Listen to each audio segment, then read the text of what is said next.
Hi, I'm Jason Houtsma, guitar instructor for WorshipArtistry.com. Lately I've been asked a lot about leading worship on an electric guitar. And, it can be kind of tricky because you play an electric guitar very differently than you play an acoustic guitar. And if you're used to leading on acoustic and you decide you want to switch, there's some things that you need to keep in mind. So I'm going to write up a blog post about it, but I also thought, really just demonstration is the best way to show something like this.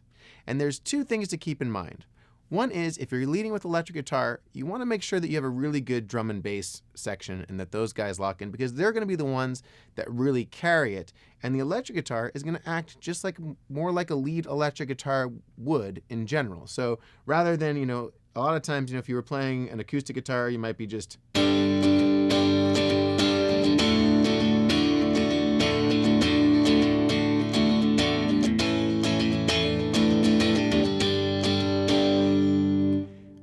And that works fine for an acoustic guitar. It can really take over a mix. But when you do that on an electric guitar, it just sounds kind of thin, and it feels like it's going to be competing more with the drum and bass. So the first thing to think about is, how can you lock in with what drum and bass are doing?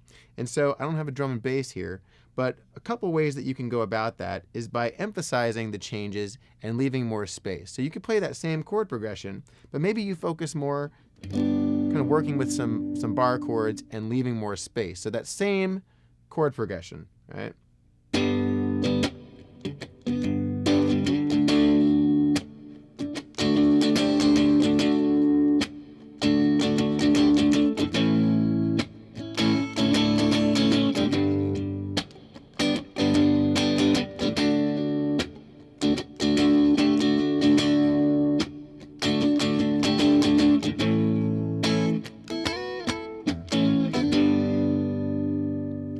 See how that feels more rhythmic? It feels like you're driving the song more than if you're just kind of strumming away.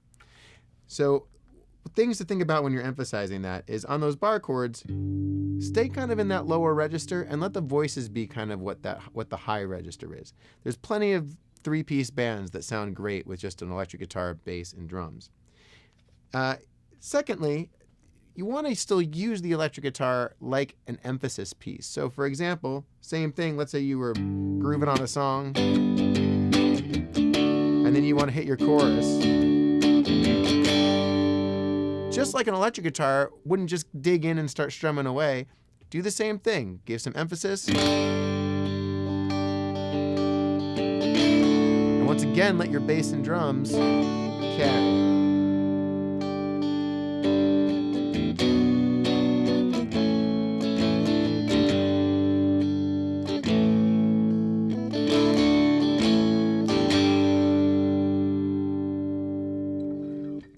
It adds a nice touch.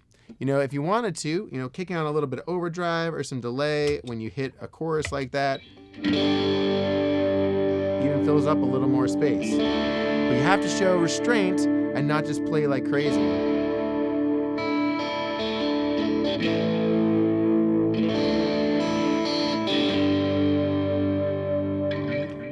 Another thing you might think of is when you approach a song, if your drum and bass are really holding it down and you want to fill up some higher frequencies, rather than going with big chords, kind of those open ones, or bar chords, you can kind of focus more on hitting some triads and working some movement, kind of some picking back and forth, just like you would if you were playing lead guitar, once again trusting your bass and drums.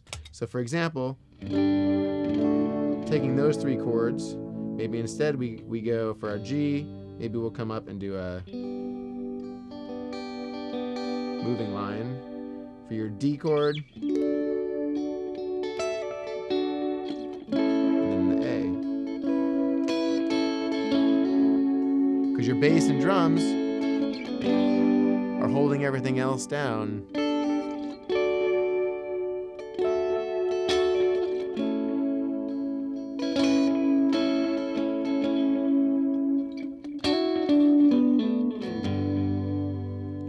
Fill in more space on the chorus.